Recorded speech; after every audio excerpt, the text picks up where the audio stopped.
y trasladaba a estos menores de edad hacia los centros de diversión nocturna, diversos inmuebles.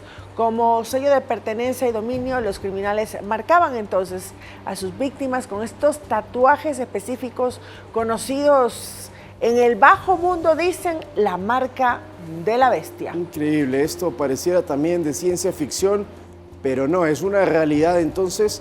Y por cierto, más adelante vamos a tener un reportaje en profundidad sobre este caso, porque una de las mujeres que se encontró en el operativo es una adolescente que tiene 16 años, que en buena hora ya fue rescatada y liberada.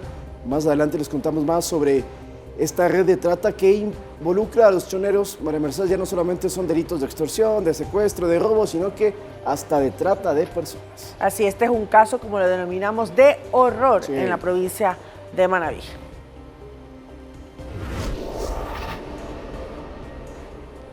Y ahora vamos a ver un hecho lamentable que se registró en Guayaquil, porque un ciudadano de 33 años que estaba complementando sus ingresos como taxista, él manejaba su vehículo con una conocida aplicación móvil para traslados, fue encontrado sin vida en la 13ª etapa de la Ciudadela La Alborada, esto en el norte de la ciudad, y lo que estamos observando es, lastimosamente, el cómo fue su muerte. Les contamos que el vehículo de la víctima, este era un Kia color plomo, terminó impactado contra una obra en construcción, como vemos, movilizando inicialmente a la policía bajo la sospecha de un siniestro vial, pero no era eso, había cambios. Así es, porque cuando los agentes inspeccionaron la escena, encontraron que en el cuerpo del conductor había heridas de bala. Así es, los moradores de la zona, alertados por este estruendo del choque, presenciaron cómo 5 personas, 3 hombres y 2 mujeres abandonaban este automotor para huir a pie. Y cuando las autoridades llegaron, pues hallaron que dentro del vehículo había un arma de fuego de calibre 9 milímetros, una bala y 2 teléfonos celulares que ya son parte de la investigación, por cierto. Así es, todos estos elementos apuntan a un intento de secuestro, robo de vehículo que terminó lamentablemente con el asesinato de este profesional del volante.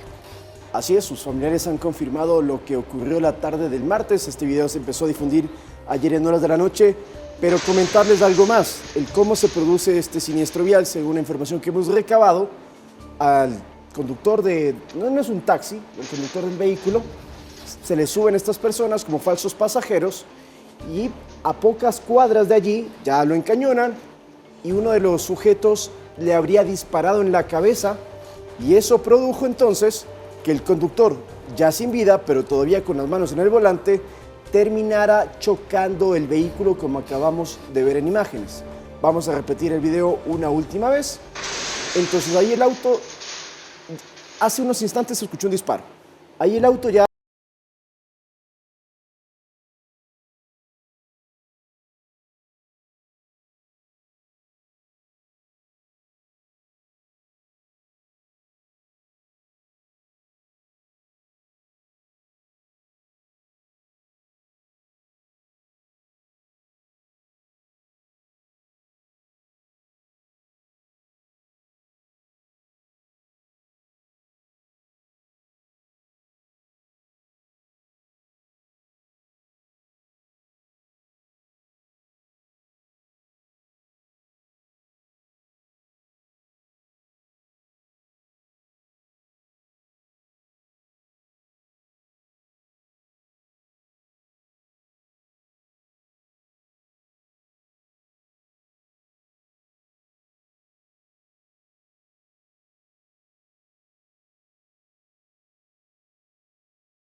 Bien, tenemos información. En este día viernes llegamos al fin de semana. Estamos listos para contarles también sobre casos de estos reclamos que presenta la policía del Ecuador. Expresa su inconformidad ante estas medidas judiciales dispuestas como para alias Gato Jeremy y también para Geraldo M. y respalda el trabajo técnico, investigativo y operativo de los servidores policiales. Lo que dice la policía es que necesitan que la justicia también pueda colaborar en estas acciones que se están ejecutando para enfrentar al crimen organizado. Que haga su parte la justicia. Exacto. Breve contexto. Habían atrapado el 18 de agosto al sobrino de alias Colón Pico, que ya lo has nombrado tú, alias Gato Jeremy. Van hacia una unidad de judicial. Él está investigado por diversos delitos y cuando llega a ese sitio, donde por cierto le habían encontrado 2 armas de fuego, 2 alimentadoras, cartuchos, tenían 6 teléfonos celulares. Bueno, había una serie de indicios de que era una persona peligrosa.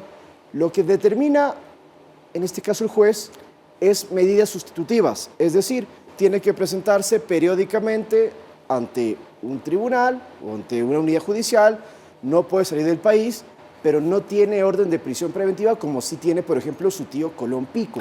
Mientras tiene estas medidas sustitutivas, puede seguir delinquiendo, puede seguir organizando también para poder realizar todas estas actividades ilícitas. Y es por eso que la Policía Nacional reclama por este caso de alias Gato Jeremy y Geraldo M, por estas medidas judiciales dispuestas, sustitutivas y no la prisión como todo el mundo esperaba. A ver, también para que lo entendamos bien en casa. Cuando alguien está en prisión preventiva, evidentemente su capacidad delictiva disminuye porque no puede coordinar tan sencillamente o no puede realizar directamente algún tipo de ilícito. En cambio, y hay pruebas de eso, que quien está con medida sustitutiva, es decir, puede movilizarse por su ciudad, es muy posible que pueda seguir cometiendo los actos que se les han estado investigando. Correcto. Entonces la policía dice, es como que nosotros estamos avanzando un paso, pero retrocedemos 2 cuando la justicia libera o no es tan contundente con cabecillas criminales como alias el Gato Jeremy. 7 de la mañana, 11 minutos. Vamos con otros temas, porque el presidente Daniel Noboa decretó 3 días de luto nacional por el fallecimiento de Mekele Sensi Contugi. Esa es una gran pregunta, María Mercedes, y hemos preparado un reportaje para que podamos entender cuál era la cercanía entre las 2 familias y también entender de mejor manera lo que han dicho tanto Lavinia Balbonesi como el presidente Noboa, que ya se han pronunciado públicamente respecto al fallecimiento de 2 de sus mejores amigos. Mekele Sensi Contugi.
accidente de helicóptero donde murieron Miquel Sensi y su esposa, también fallecieron otros 5 ocupantes, todos amigos cercanos de la pareja que viajó a Kenia por vacaciones. Además que los 7 cuerpos en total, incluido el piloto, ya fueron recuperados por las autoridades de rescate de esa nación africana. Así quedó el helicóptero Eurocopter C-130B4, contratado por la empresa Beyond, especialista en ofrecer paquetes turísticos en África. La aeronave se estrelló en el monte Ololokwe, a 250 metros de la capital de Kenia, Nairobi. El accidente cobró la vida de Miquel Sensi Kontugi y su esposa Stephanie Holihan, pero también de otros 5 ciudadanos estadounidenses bastante reconocidos. Se trata de José Alberto Suárez, reconocido periodista de televisión, presidente y gerente general de 3 estaciones locales de la cadena estadounidense Telemundo en Florida. Suárez, de 55 años, también trabajó más de 20 años en NBC Universal y para muchos fue un destacado mentor y ser humano, muy cálido, con humor y entregado a su trabajo.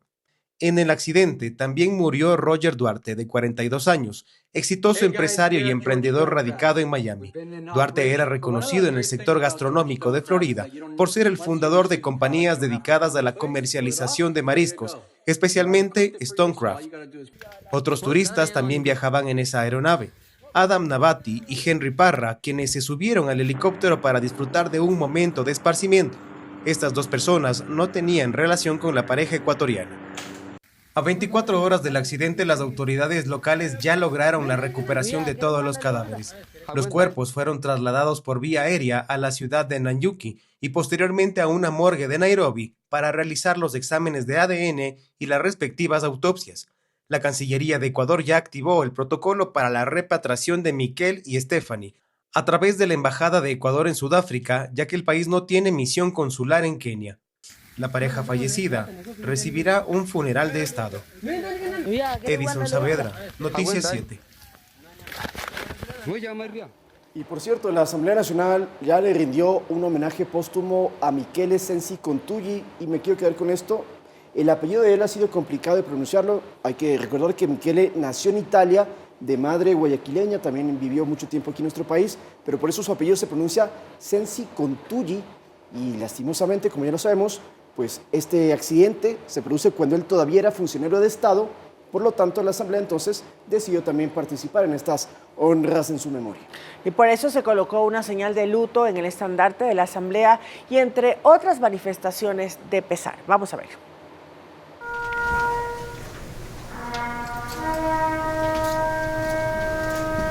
De esta manera, el Pleno de la Asamblea rindió un homenaje póstumo a Miquel Sensi Kontugi, quien murió junto a su esposa en un accidente de helicóptero en Kenia.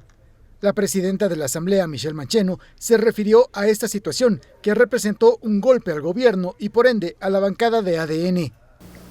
Más allá de cualquier diferencia política e ideológica, el dolor ante la pérdida repentina de una vida nos convoca a todos al respeto, a la sensibilidad humana y a la más sincera empatía institucional. A nombre de la Asamblea Nacional de la República del Ecuador, se emitirá un acuerdo de condolencia que será entregado a sus familiares. Se colocó además un listón negro en la bandera de la Asamblea, ubicada en el costado derecho al ingreso del salón plenario Nela Martínez. Es un tema duro para el gobierno, para la bancada de ADN. Se trata del fallecimiento de un ministro de Estado en funciones. En mi caso personal, un buen amigo. Ustedes saben, yo compartí con él el Ministerio de Gobierno por algunos meses. Desarrollamos una buena amistad. Y lo más doloroso es justamente que quedan 2 niños en la orfandad. Y por eso yo también quiero decir una cosa. Creo que han habido expresiones de altura, incluso de legisladores de la oposición, pero lamentablemente no ha sido ese el tono de todos los líderes políticos que ni siquiera en este momento han tenido la altura que se espera. Javier Ceballos, Noticias 7.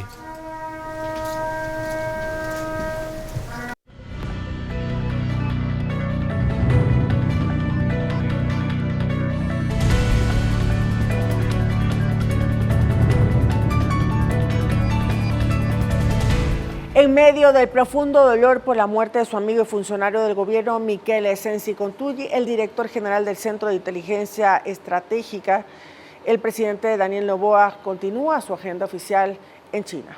El mandatario busca conectar al Ecuador con nuevos mercados, atraer también más inversiones para generar empleo. Así que vemos a continuación cómo se han dado a cabo estos encuentros que, como tú mencionas, Mercedes, sabemos que es con un dolor muy grande para el jefe de Estado. Veamos. Durante el Seminario de Cooperación Económica y Comercial China-Ecuador, el jefe de Estado destacó el potencial de Ecuador en sectores estratégicos como infraestructura, agroindustria, minería responsable y turismo. Enfatizó que el gobierno impulsa reformas enfocadas en fortalecer la seguridad jurídica, mejorar el clima de negocios, atraer inversiones y promover una economía más competitiva y abierta al mundo. El evento fue organizado por el Consejo Chino para la Promoción del Comercio Internacional de Shanghái, entidad que agrupa a más de 70.000 empresas. Li Dong, presidente del CCPIT, resaltó la presencia del mandatario ecuatoriano para generar espacios de intercambio que impulsen las relaciones comerciales con una cooperación más pragmática. China necesita el producto de Ecuador, pero Ecuador, el mercado China es muy importante para su país también. En el marco del Tratado de Libre Comercio vigente, el gobierno proyecta que para su tercer año de implementación el intercambio bilateral supere los $20.000 millones. Y este encuentro es una oportunidad para captar nuevos clientes. Aumentar nuestra oferta exportable, traer más divisas al país y mejorar nuestra balanza comercial con China, que actualmente estamos en déficit.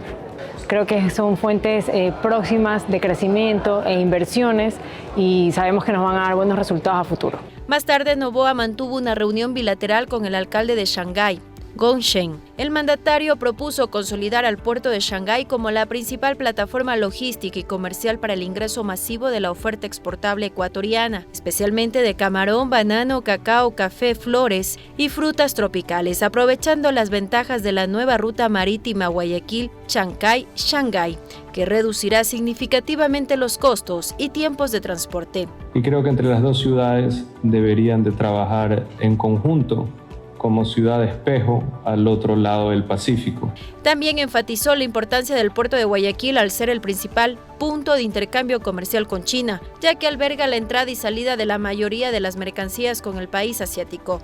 Por ello, planteó la necesidad de concretar acciones comerciales conjuntas con Shanghái. Anaís Estrada, Noticias 7.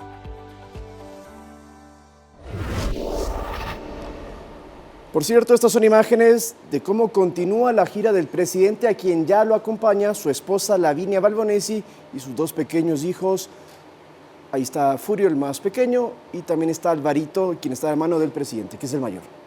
Así es, llegaron para poder continuar con el presidente en esta gira a partir de la llegada a Chengdu, con esta agenda oficial que continúa el presidente de la República. Chengdu es una ciudad que se encuentra en avión a 2 horas y media desde Beijing, está en el centro de China, en la provincia de Sichuan, donde también tiene previsto entonces reunirse con otros empresarios y seguramente autoridades de esa localidad. Recordemos que el presidente Noboa va a permanecer en China hasta el 23 de agosto, es decir, hasta el fin de semana, y luego se van a trasladar hacia Singapur, donde estarán hasta el 26 de este mes, y finalmente a Vietnam hasta el 28, lo que significa que la próxima semana ya retorna a nuestro país según la agenda establecida. Entonces, los primeros días, el primer mandatario y su gabinete ministerial estuvo en la capital china para este encuentro con Xi Jinping, el mandatario de esa nación, también con el canciller y también con otro tipo de empresarios buscando estas inversiones, y ahora se cambian a otro lugar, Chengdu en este caso, que es más pequeño, pero donde también hay intereses comerciales.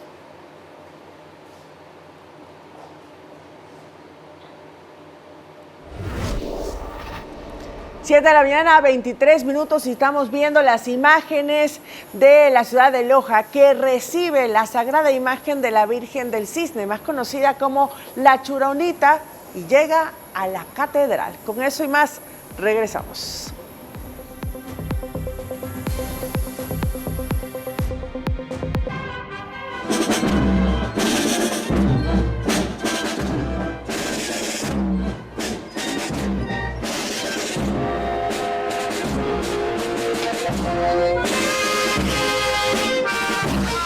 «37 kilómetros es el trayecto que tuvo la Churonita en su último día de peregrinación, ayer jueves, para llegar en horas de la noche hacia Loja, capital de la provincia del mismo nombre, y con este magno recibimiento en la catedral de la ciudad. La noche negra se tiñó de varios colores, producto de estos fuegos artificiales, y la emoción de los feligreses de terminar este recorrido tan largo, de casi una semana. Desde el lunes empezaron, para ser más específico, en un jueves que, por cierto, era feriado en la ciudad de Loja. La ciudad de Loja desbordó de fe, como vemos, tras un multitudinario recibimiento a la Virgen del Cisne. Alrededor de las 20 horas arribó a esta plaza central de la ciudad de Loja y lo hizo luego de 12 horas de peregrinación que empezaron a las 6 horas en Catamayo tras la Eucaristía de despedida. Y en la urbe local fue recibida e hizo este ingreso triunfal como reina ante miles de feligreses, miles de devotos que llegaron a ese punto de la ciudad de Loja, en la plaza central.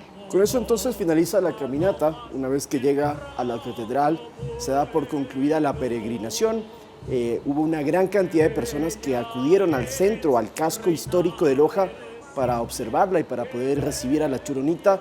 Esta es una ceremonia religiosa, un evento que se efectúa cada año y que cada año congrega a miles de personas. El acto empezó a las 20 horas, pero llegó a la puerta de la ciudad pasadas las 18 horas y la Churonita, la reina del Cisne, salió pasadas las 17, donde ella ya fue cambiada su vestido de romerizante por uno de gala, que es el que estaba utilizando la noche de ayer. Una pieza que destaca por la delicadeza de sus bordados, la armonía de sus colores y los detalles que hacen que este diseño sea algo verdaderamente especial para ese encuentro, para esa ceremonia. Así es. Esto también para culminar, por cierto, 73 kilómetros aproximadamente de trayecto se efectuaron en estos días.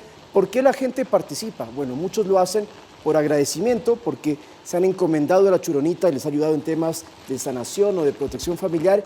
Y hay un caso muy curioso de un joven que desde hace 15 años va a este sitio, pero es que además lo hace toda la peregrinación descalzo, porque resulta que él era adicto a las drogas, logró salir de ese gran problema y ahora como agradecimiento hace los 70 kilómetros sin zapatos. Mucha devoción al sur de nuestro país. Bien, 7 de la mañana, 28 minutos, les contamos una red de delincuentes dedicados a la explotación sexual. Fue desarticulada en la provincia de Manabí.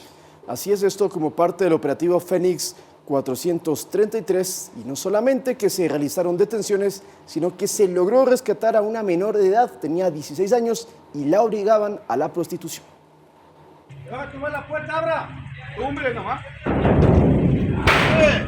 El movimiento de los agentes policiales empezó en horas de la madrugada. De forma simultánea allanaron 4 inmuebles en el cantón El Carmen y uno en Bahía de Caracas, que permitieron desarticular una presunta estructura delictiva dedicada a la trata de personas con fines de explotación sexual, cuyas víctimas serían adolescentes en condición de vulnerabilidad. Usted, señor Cortés Molina, se encuentra detenido por un presunto delito de trata de personas. La investigación se originó a partir de un procedimiento previo desarrollado por agentes de la UNAD, en el cual se localizó y rescató a una menor de 16 años reportada como desaparecida. Alguna situación que lamentablemente hacen que su nivel de vulnerabilidad busquen cierto cobijo con ciertas personas. El hecho permitió ampliar las diligencias y encontrar serios indicios que las menores eran obligadas a vender su cuerpo en centros de tolerancia, así como hoteles.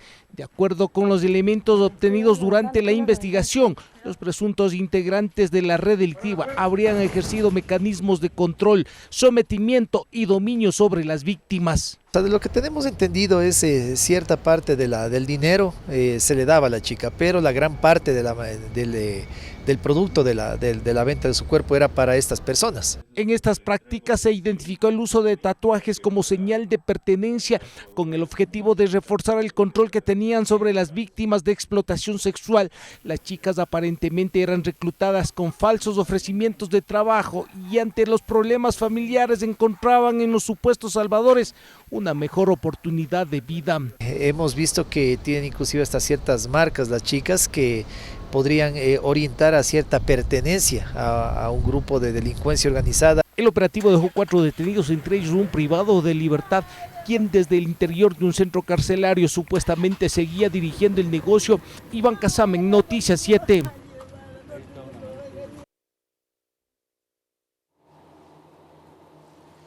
Y atención.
Delincuentes en su automóvil, no dejen una chompa, una cartera.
Hablamos sobre las extorsiones porque la policía desplegó en la provincia de Esmeraldas varios operativos para poder atacar a estos grupos que estarían vacunando a la población. Los trabajos previos de inteligencia aseguraron el éxito de las operaciones de seguridad y seguimiento que se han dado en la provincia. Veamos.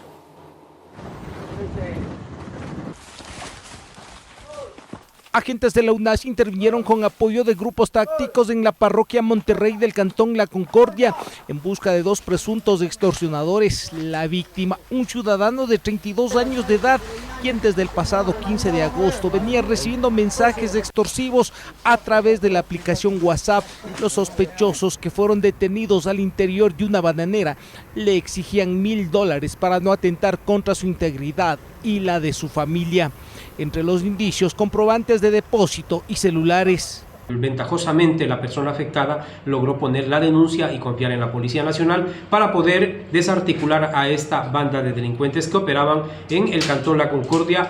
En otro caso, respondiendo a una denuncia presentada el 6 de agosto, policías de la UNACH desmantelaron una red dedicada a la extorsión, cuyos integrantes, como parte de los medios para intimidar, dejaron panfletos y realizaron disparos en un local a cuyo propietario le exigían $10,000. El operativo dejó 6 detenidos, 4 hombres y 2 mujeres. De trabajar en contra de este delito que es la extorsión, y le pedimos a la comunidad que nos dé la información necesaria para nosotros como policía judicializar, para poder ejecutar sentencias en contra de estas estructuras delictuales. ¡Abra la puerta! ¡Abra! ¡Abra la puerta! Mientras en los cantones Esmeraldas y Quinindé, agentes policiales ejecutaron un operativo simultáneo para acabar con el accionar de presuntos extorsionadores.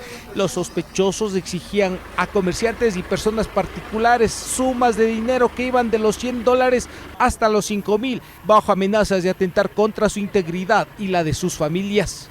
Dentro de los indicios encontrados en este operativo tenemos 7 terminales móviles, un arma de fuego y una motocicleta.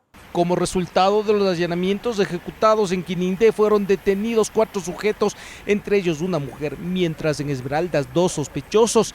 En las intervenciones encontraron varios indicios que estarían relacionados con los hechos. En total, el operativo dejó 6 detenidos. Iván Casamen, Noticias 7. Bueno, vamos a una pausa, pero cuando retornemos tenemos imágenes de lo que se considera un aberrante caso de maltrato animal. Esto sucedió en Colombia. Un hombre atacó a un perro y vamos a ver imágenes que son sensibles y que son escandalizantes también. Le damos más detalles cuando regresemos.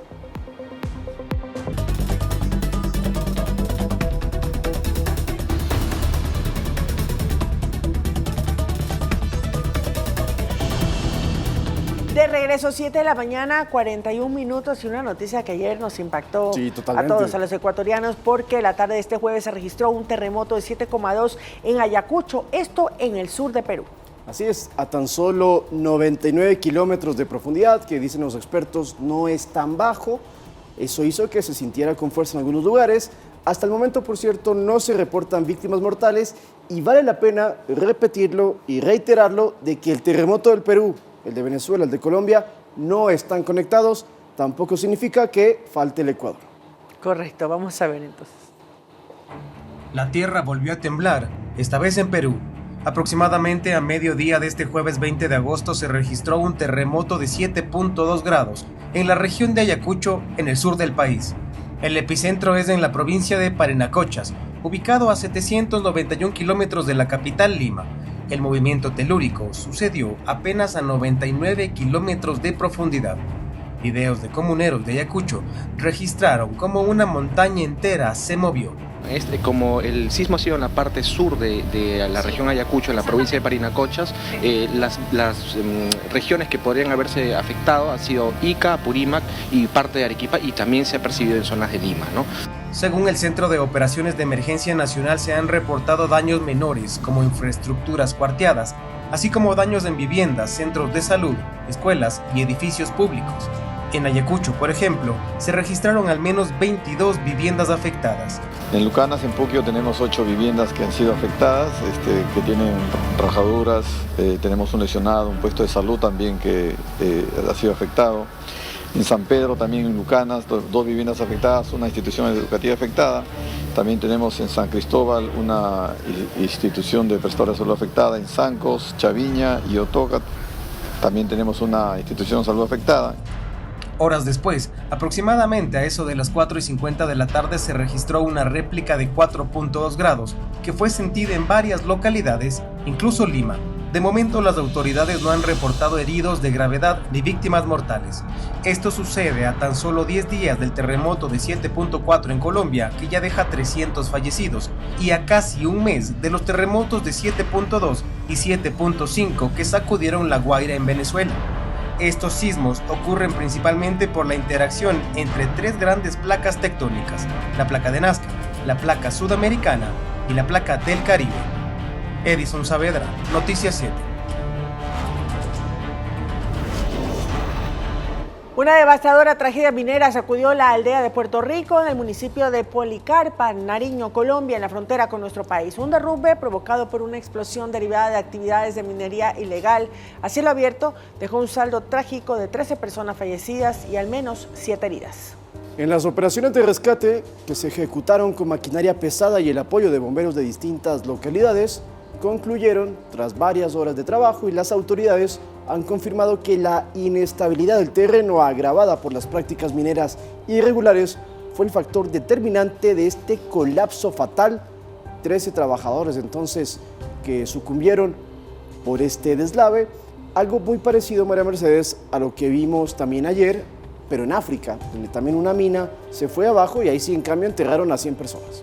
Es un trabajo de alto riesgo sin duda alguna, a pesar de que las empresas cuando se está haciendo minería legal tienen todas las seguridades. Estas eran mineras ilegales, por eso hay este tipo de situaciones. Pero bueno, nos vamos a pasar a otra parte del mundo porque una mujer resultó lesionada al desplomarse la caja del tráiler en el que estaban movilizándose. Esto fue en México sobre una carretera. Terminó en una jornada accidentada para quienes saqueaban este tráiler volcado, mientras una grúa realizaba maniobras para levantar la caja de la unidad accidentada. Esta giró inesperadamente con varias personas en su interior que intentaban sustraer la mercancía, casos parecidos que hemos visto acá en nuestro país. Vean ustedes, entonces, por un mal comportamiento ciudadano, la mujer casi pierde la vida, tuvo un fuerte golpe en su rostro, además de que se reportaron a otras personas con lesiones y con contusiones tras este percance, como estamos allí observando. Las autoridades confirmaron el incidente, que puso en evidencia los riesgos que corren quienes participan en este tipo de actos que son ilícitos. Ahí vemos otra vez las imágenes. Mira cómo están dentro del tráiler sacando las cajas, robando, porque es lo que están haciendo. Sí. Eso es un robo, un saqueo, y se les va el camión y ¡pum! La mujer, que es la primera que vemos en imágenes, se da de frente, su cabeza contra la pared del contenedor. Que quede entonces como muestra para que no se den esos casos también acá, ¿no? Que cuando hay algún accidente o también se cae la mercadería, en lugar de ayudar, la gente se lleva las cosas. Totalmente de acuerdo. Bueno, vámonos a Colombia, como lo anunciamos anteriormente. Esto sucedió en Barranquilla, ciudad del Atlántico colombiano, donde vamos a registrar, y atención, estas imágenes son sensibles, un caso de violencia extrema contra un perro marcado por la crueldad desmedida de un sujeto. Este hombre señalado de atacar violentamente a un perro utilizando en primera instancia un palo para propinarle múltiples golpes.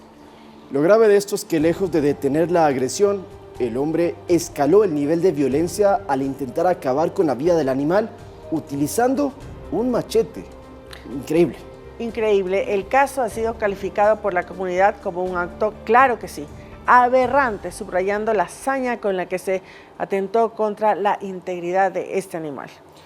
La agresión, por cierto, tiene entre los indicios que ha tenido la policía, un objeto contundente, un palo, con el que golpeó repetidamente al animal antes de intentar ultimarlo con el arma cortopunzante. Son hechos que han despertado un profundo rechazo entre los ciudadanos. Exigen también los ciudadanos acciones por parte de las autoridades para este acto de violencia.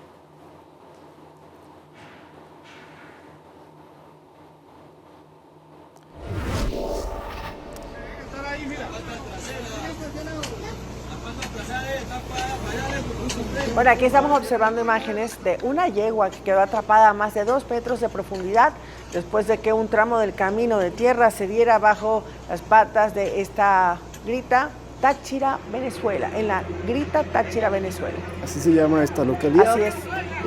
La yegua estaba parcialmente enterrada y además demasiado agotada como para poder liberarse sola. Afortunadamente llegaron los bomberos, los vecinos también ayudaron e iniciaron una carrera contra el tiempo. Retiraron con cuidado la tierra que la cubría y liberaron sus patas delanteras en primera instancia para luego liberarla totalmente. Y mira que al ver que no tenía fuerzas para salir, aseguraron su cuerpo con cuidado y usaron una retroexcavadora para sacarla del hueco lentamente y así no comprometer su integridad. Llegó el momento que todos esperaban, estaba libre y claro, le ayudaron en primera instancia también a levantarse por tanto tiempo que estuvo de esa manera y no tenía fuerza en sus patas para poder mantenerse levantada en los primeros segundos, ¿no? Pero ya después pudo salir sin ningún problema. Gran paciencia y ardua labor de parte de estos rescatistas que la lograron sacar. Pobrecita, mira cómo la elevan, pero ya está en buen estado. Ya está en buen estado. Vamos a irnos a la pausa y al regresar, no se vayan, quédense con nosotros, atentos a esta importante información que nos va a dar a través de una entrevista. Vamos a hablar sobre la escopolamina y los efectos en nuestro organismo. Es un tema muy importante, sobre todo por los recientes casos que han suscitado, para que podamos comprender de qué manera esta sustancia afecta a las personas y qué hacer cuando encontremos a una persona, a una víctima que esté sufriendo por haber sido escopolaminada, cómo tratarla, cómo actuar y cómo denunciar también. Para esa manera no ponernos en situación de riesgo. Regresamos.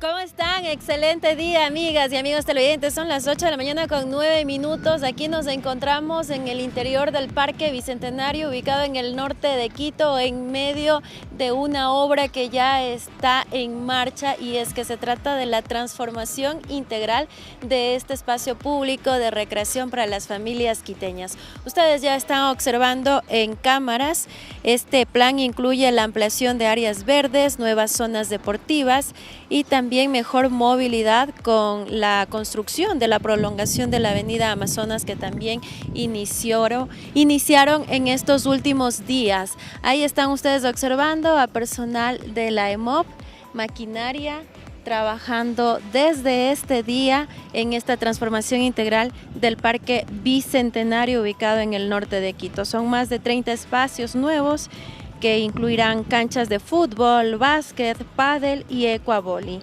Así también, por ejemplo, habrá la siembra de más de 3.000 árboles nativos y creación de humedales. La inversión para este proyecto de transformación es alrededor de $250.000.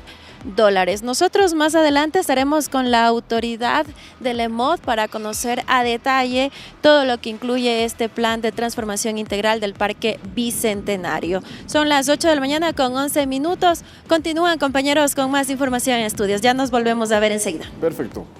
Muchísimas gracias, Anaís. Interesante esta reconstrucción, transformación integral del Parque Bicentenario. Ahora les contamos que en la parroquia Chongón de Guayaquil, la policía hizo varios allanamientos contra la delincuencia organizada que opera en esta zona. Así es, y dentro de estos operativos descubrieron varios tipos de armas y además detuvieron a algunos sospechosos que ahora están siendo investigados. Así que veamos cómo se llevó a cabo esta intervención policial. ¿Qué podría haber entre la maleza o esta piedra de la vara antigua? Los policías sospechaban que algo se ocultaba en esta casa deshabitada en Chongón, norte de Guayaquil, y no se equivocaron. Pero no solo hallaron drogas, sino también arsenal de combate. 2 armas de fuego tipo fusiles, 2 pistolas armas de fuego y un revólver y varias municiones. Todo este armamento estaba enterrado en la propiedad junto al alcaloide de distinto tipo como marihuana, cocaína y heroína, por lo que sus custodios fueron aprehendidos. Dos detenidos, se está verificando los antecedentes, estamos verificando los antecedentes de estos detenidos que por varias circunstancias, por el tema de las armas de fuego y de igual manera por las sustancias sujetas a fiscalización. Pero además había 3 chalecos y cascos militares para presuntamente camuflarse. Aparentemente creemos que en falsos operativos o para realizar actos criminales ilegales. En otras viviendas de la parroquia también se efectuaron allanamientos porque hay indicios de cuál sería la estructura criminal que cometería las muertes violentas en la zona. Aparentemente lidera la GDO Los Tiguerones en este sector de Chongón, Distrito Ceibos. Según la policía, este tipo de intervenciones se producen luego de recabar información mediante denuncias anónimas a través del código QR y por eso exhortan a la población a seguir colaborando. Lautaro Andrade Castro, Noticias 7. En el marco de las operaciones militares de control territorial y lucha contra los grupos armados organizados, efectivos del ejército ecuatoriano ejecutaron una operación en la parroquia Dureno, esto en la provincia de Sucumbíos. Y en la intervención los uniformados localizaron un taller clandestino donde presuntamente estaban fabricando artefactos explosivos. Entre los indicios encontrados, 3 sacos de yute que contenían 300 artefactos explosivos improvisados, 20 metros de cable y una batería de 12 voltios también utilizada para todos sus actos delictivos. La teoría de inteligencia militar es que este material aparentemente estaría relacionado con actividades delictivas como extorsiones y atentados contra las personas e instalaciones que viven en la provincia de Sucumbíos, en la Amazonía ecuatoriana, frontera con Colombia, en el norte del Ecuador.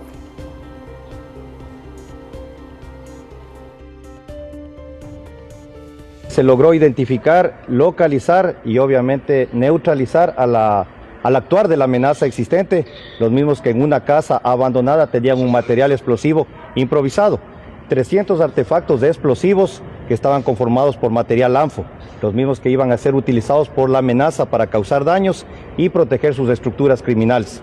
En tal virtud, la acción directa fue realizada por estamentos tácticos de la Policía Nacional y estamentos tácticos de nuestra unidad militar.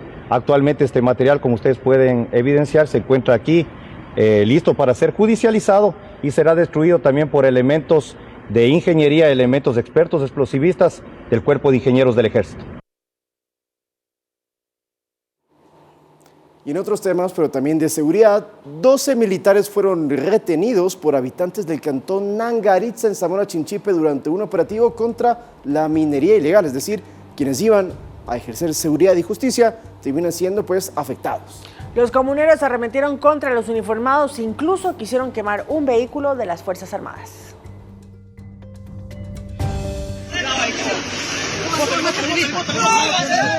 Momentos de tensión se vivieron este miércoles en el cantón Nangaritza, en Zamora Chinchipe. Varios militares y personal de la Agencia de Regulación y Control Minero ARCOM entraron a una zona boscosa en el sector de Guaycimi para destruir 2 excavadoras que serían utilizadas para la minería ilegal. También se decomisaron 600 galones de diésel que eran utilizados para dicha maquinaria. Desde el mediodía se ha estado movilizando a la gente para ver qué es lo que está pasando. Durante el operativo se registraron varios incidentes con los comuneros que se opusieron al trabajo de los militares. Cuando los uniformados se iban a retirar, al menos 500 personas acorralaron a la tropa y los atacaron, por lo que 4 personas fueron detenidas. Minutos después, los habitantes se lanzaron contra los uniformados, incluso intentaron prenderle fuego a una de las tanquetas.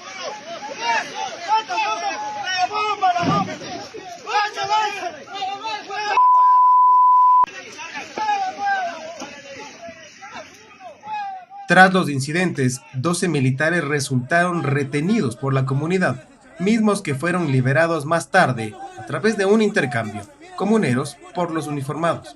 Están ahora en la negociación de los supuestos rehenes que tienen tanto el cuerpo del ejército como los comuneros. Y en la noche más de 2.000 personas se lanzaron contra los militares para obligarlos a salir de la zona. A pesar de la gravedad de los incidentes, no se reportaron heridos ni fallecidos. Según las Fuerzas Armadas, la operación contra la minería ilegal en Zamora Chinchipe deja una afectación económica de más de $225.000. Edison Saavedra.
En la mañana salimos nuevamente de nuestro estudio, vamos a exteriores al Parque Bicentenario específicamente. Así es, porque allí se está llevando a cabo una intervención para una nueva obra y darle un nuevo uso también a estos espacios recreativos y también espacios públicos de la que fue hasta hace algunos años el aeropuerto de la capital. La pista de nuestra terminal aeroportuaria hoy en día es un parque y vemos ya a nuestra compañera con la obra a sus espaldas. Anaís, buenos días. Buenos días. Nuevamente muy buenos días, Lautaro, María Mercedes, amigas y amigos televidentes, qué gusto saludarles a esta hora de la mañana, 8 de la mañana con 21 minutos. Acá en Quito a esta hora el cielo totalmente despejado y vientos fuertes. Acá estamos soportando el frío más intenso de lo habitual, pero estamos contentos con esta obra que está orientada para la recreación de las familias quiteñas, que se trata de la transformación integral del Parque Bicentenario. Vamos a conversar con Francisco Tamayo, gerente de Parques y Espacios Verdes, para que nos comente más a detalle. Antes ya hicimos un adelanto sobre varias áreas verdes también que se van a tener aquí en este espacio. ¿Qué es lo que funcionaba anteriormente, donde ahora mismo se están realizando ya los trabajos de esta obra. ¿Cómo está? Muy buenos días, gracias por acompañarnos en este espacio de la comunidad de Noticias 7. Buenos días, primero agradecerle por su visita y así es, como usted bien dijo, ya nos encontramos en los trabajos, esta es la zona A del nuevo proyecto del Parque Bicentenario. Es importante mencionar que en este mismo espacio donde nos encontramos actualmente existían algunos hangares que eran del patio de retención vehicular, de matriculación vehicular y para la revisión vehicular. Habían muchos autos, aproximadamente más de 500 autos que estaban aquí ya retenidos por algunos años, eso también teníamos alguna afectación ambiental en el parque y en ese sentido se ha hecho la coordinación con las distintas entidades municipales para ya poder retirar estos parques y nosotros poder avanzar con este proyecto. Tenemos, como ya se puede graficar, algunas zonas ya conformadas, la zona de parqueaderos con su respectiva iluminación ornamental, canchas de vóley, canchas múltiples, de uso múltiple, también la zona de calistenia ya está conformada y al lado de la zona de calistenia también ya la zona de la primera infancia, que son juegos de niños de 0 a 3 años, las cuales se podría decir que ya están con un avance importante aquí en este proyecto. Gerente, es decir que antiguamente en estas áreas únicamente se la utilizaba para lo que tiene que ver con la Agencia Metropolitana de Tránsito y no era muy utilizada por los usuarios del Parque Bicentenario, y es así que ahora el objetivo de la municipalidad es implementar estas nuevas áreas. Por ejemplo, ahora mismo nos encontramos en esta área de calistenia. Exactamente, eran áreas restringidas, se podría decir, para el público que venía a visitar el parque, porque como le digo, eran ocupadas por la Agencia Metropolitana de Control. Entonces, en ese sentido, obviamente es la idea de este parque que tiene casi 100 hectáreas de área en su totalidad, era que sean utilizadas o aprovecharlas de mejor manera. Entonces, en ese sentido, donde estaba todo el patio de retención vehicular, no habían áreas verdes, era un área de asfalto. Nosotros estamos implementando, si bien tenemos algunas canchas que no son de césped, son de concreto, pero también tenemos implementación de arbolado, jardinería, césped, entonces se implementará el tema de las áreas verdes también. Más de 3.000 árboles nativos es lo que ustedes tienen como objetivo también para ampliar los bosques urbanos en este importante espacio público de recreación para las familias quiteñas. Estábamos observando también el área de los juegos infantiles, también para los niños, el área de parqueaderos. ¿Cuál es la inversión, gerente, para esta transformación del Parque Bicentenario? Sí, quiero puntualizar en lo que usted bien dijo, actualmente el tema del arbolado, ¿no es cierto? Estos 3.000 árboles son los que vamos a implementar. Nosotros tenemos un censo que el parque tiene actualmente 6.000 árboles. Con esta implementación de los 3.000 llegaremos a los 9.000 árboles en todo el parque. La inversión del parque es de 14 millones y tenemos pensado que el proyecto estará listo para el mes de diciembre de este año. Para el mes de diciembre de este año. Cuidado, nos vamos a caer acá. Prácticamente el área está, el trabajo ya en marcha. No, tampoco impide lo que tiene que ver con la movilidad, porque los trabajos se están realizando al interior del Parque Bicentenario. Exactamente, principalmente la zona, una de las zonas que más se utiliza en el Parque Bicentenario es la ex pista de los aviones, donde utilizan muchos ciclistas para entrenar. Entonces esa zona sigue habilitada, no estamos restringiendo esa zona del parque y obviamente la zona de obra la tenemos señalizada y por el momento no hay un acceso público, por decirlo así, para evitar un posible accidente. ¿Cuántas familias, ustedes tienen algún registro de los usuarios de este Parque Bicentenario? ¿Cuántas familias se beneficiarán con estas nuevas áreas?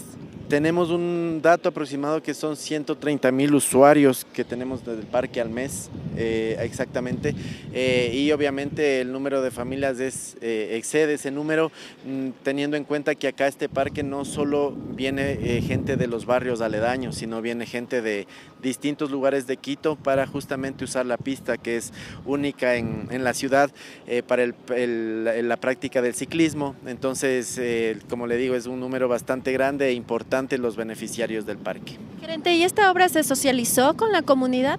Estamos en permanente socialización, tenemos algunos colectivos ambientales de vecinos que también han participado, han dado sus ideas en los diseños que nosotros hemos planteado para el proyecto del nuevo parque, y eso también siempre es importante porque nuestra idea de una nueva obra es que la gente lo utilice.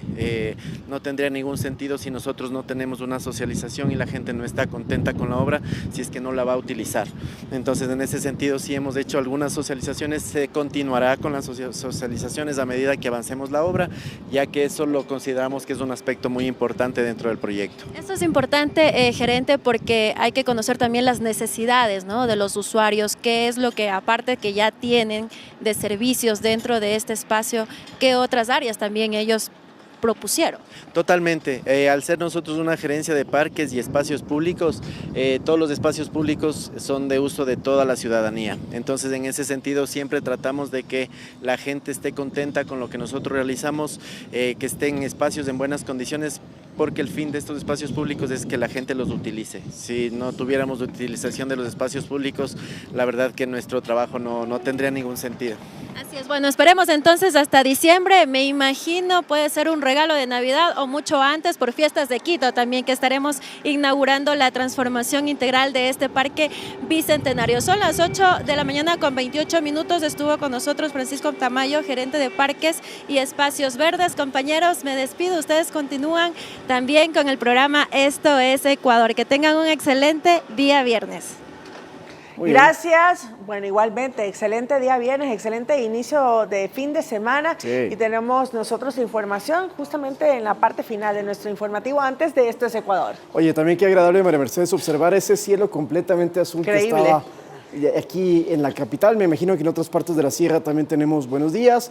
Eso sí, el clima y sobre todo el sol está extremadamente alta la radiación, así que tener cuidado por más lindo que se vea el paisaje y las ganas de salir a la calle, bueno, hay que echarse bloqueador o inclusive tener una sombrilla. Bueno, con buenas recomendaciones para este inicio de fin de semana, ya en las últimas semanas de este verano, ¿no?, oficialmente, y de vacaciones. Están ya a poquitos días de iniciar clases. Y en mi casa ya hay drama ya. Sí, nadie quiere regresar a clases, aunque es cierto que uno en vacaciones a veces se aburre y extraña a sus compañeros. Exacto, pero nunca no quiere regresar también. Nada. Sí.